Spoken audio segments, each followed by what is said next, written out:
and he even dusted her precious china ornaments in the drawing-room with great thoroughness when he was permitted.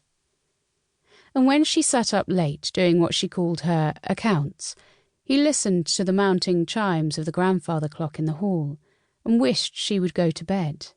He carried trays to the people in the orchard when they stopped for tea in response to an inviting sign that had been recently placed there as a bait for motorists, and collected the 3-penny bits under the saucers afterwards. His money box was quite heavy when he rattled it nowadays, and he thought he would buy a present for Auntie Virginia when it was really full. But the memory of this morning was somehow unpleasantly disturbing. The letter had come through the letterbox with the other letters, and Virginia had read it while she sipped her coffee. Her face, when she started to read, had looked almost hopeful, and then she had actually turned a little pale, had exclaimed, "Oh no," and dropped the letter as if it was an adder that had turned on her and bitten her. "What do you mean by 'oh no'?" Iris had asked, ready to leave for her school of art, and doing things to her face with the aid of something she called a flapjack. "Nothing," Virginia had answered rather dazedly. "Nothing. Nothing at all," she had added quickly, and thrust the letter behind the fattest of the Toby jugs on the mantelpiece, and obviously tried hard to forget all about it.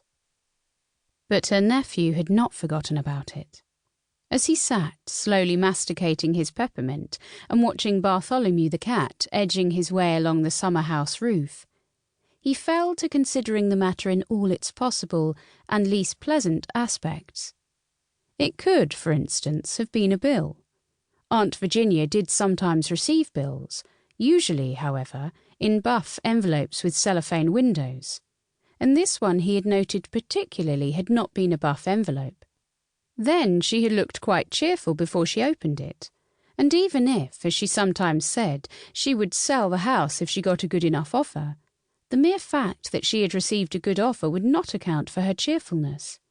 It would have been much more likely to make her look deathly miserable, for the very idea of parting with Meadow House was enough to upset all three of them, even Iris, with her ash-blonde head away up in artistic clouds, and her larkspur eyes so full of dreams of the success that would be hers one day. One day. "One day," Virginia said, "we shall all be rich, and pigs will fly, and Bartholomew will take wings too, and I shall feed him on choice red mullet, which he will absolutely adore, and the hens in the orchard will all lay golden eggs. One day." As he sat on the orchard wall, Midge thought he heard a curious noise away on the ribbon of broad main road. It was a noise not unlike a quiet and orderly explosion, followed once more by silence, lapped by the lazy murmur of the river. The voice of the river was as insidious as any siren's voice where Midge was concerned, and he got up and decided to go and examine the patch in the old canoe, over which he had been labouring the previous day. He put his hands in his trouser pockets and sauntered away across the garden in the direction of the road.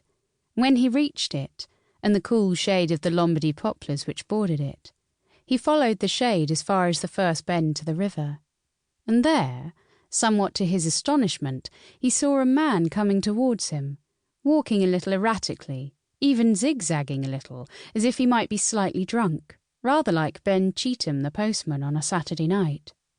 "Hello," said the man, when he got within hailing distance. He stood swaying noticeably on his feet, tall, very well dressed, a little pansy-ish, Midge would have said if he'd have been asked, with a brown face and browner hair that looked as if it wanted to curl crisply, but had never been given the chance, and brown, friendly eyes. "Hello, old chap. I say, is there a house near here?" "My Auntie Ginny's house, yes," Midge answered. "Your Auntie Ginny?"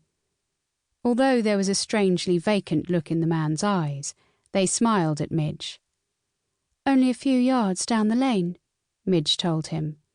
"Then be a good fellow and take me to your Auntie Ginny, will you, please, old chap?" the man asked, and Midge was suddenly sure he was not drunk, for there was blood on his face trickling down from a cut above his right eyebrow, and he seemed to be losing a great deal of his brown. He actually